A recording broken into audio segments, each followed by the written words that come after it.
بسم اللہ الرحمن الرحیم۔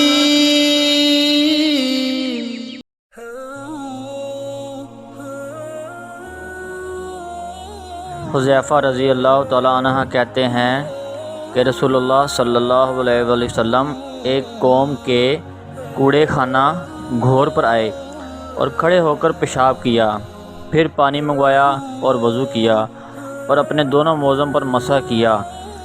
ابو داؤد کہتے ہیں مسجد کا بیان ہے کہ حذیفہ رضی اللہ تعالیٰ عنہ نے کہا، میں پیچھے ہٹنے چلا تو آپ صلی اللہ علیہ وآلہ وسلم نے مجھے قریب بلایا، میں آیا، یہاں تک کہ میں آپ صلی اللہ علیہ وآلہ وسلم کی ایڑیوں کے پاس کھڑا تھا۔